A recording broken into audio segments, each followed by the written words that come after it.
అండి, నేను మీ శ్రీవల్లి అండి. అందరికీ కూడా సంక్రాంతి శుభాకాంక్షలండి. అందరూ ఆనందంగా సంక్రాంతి జరుపుకోవాలని కోరుకుంటున్నానండి.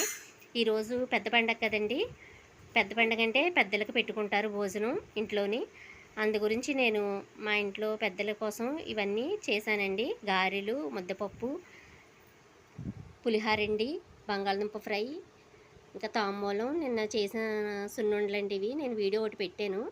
నెయ్యి, ఇంక ఇవన్నీ కూడా వాళ్ళ దగ్గర భోజనం పెడదామని అయితే నేను చేశానండి. వంటలు ఇవన్నీ కూడా ఈరోజు అలా పెట్టుకుంటారనమాట.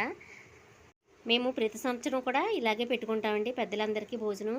కాకపోతే అప్పుడు నాకు ఛానల్ లేదు కాబట్టి నేను ఈసారి ఇలా చూపిద్దామని అయితే చేశానండి వీడియో. నేను కదండి ఆవకాయ పచ్చడని, అది మేము ప్రతి సంవత్సరం కూడా ఇలా చిన్న జాడీలోకి తీసేస్తామండి. తీసిన తర్వాత అది ఈ పండగ రోజు ఈ జాడీ అయితే సంవత్సరం వరకు ఏమీ కదపము. పండగ రోజు మాత్రం కొద్దిగా పచ్చడి తీసి ఆ రోజు అందరికీ కూడా పెద్దలకి భోజనంలో అయితే పెడతామండి.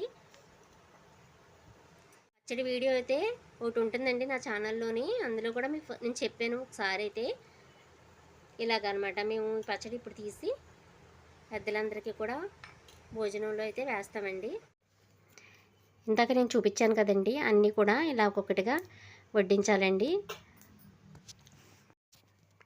ప్రతి సంవత్సరం కూడా మేము ఇలాగే చేసుకుంటామండి. ఇలా చేసుకోవడం వల్ల వాళ్ళు తృప్తిపడి మనల్ని దీవిస్తారంట. దానివల్ల నేను ప్రతి సంవత్సరం కూడా తప్పనిసరిగా ఇలా అయితే చేస్తానండి అందరికీ. వీటితో పాటు పక్కన బట్టలు కూడా పెట్టుకుంటామండి. నేను వండిన పలహారాలన్నీ అక్కడ పెట్టి ధూపం వేసి దండం పెట్టుకుంటానండి. ప్రతి సంవత్సరం కూడా ఇలాగే చేసుకుంటానండి. ఇలా చేసుకోవడం వల్ల నాకు చాలా తృప్తిగా అనిపిస్తుంది. పెద్ద పండగ రోజుని బట్టలు అన్నీ కూడా వాళ్ళ దగ్గర పెట్టుకుని మేము దండం పెట్టుకుంటే వాళ్ళ దీవెనలు మాకు వచ్చినట్టు మేము ఫీల్ అవుతామండి. ఇదేనండి వాళ్ళ ఈ చిన్న వీడియో మీకు అందరికీ కూడా చూపిద్దామని అయితే నేను ఈ వీడియో తీసుకున్నానండి. నా వీడియో కనుక మీకు నచ్చితే లైక్ చేయండి, షేర్ చేయండి, సబ్స్క్రైబ్ చేయండి. థ్యాంక్ యూ అండి. అందరికీ సంక్రాంతి శుభాకాంక్షలు అండి.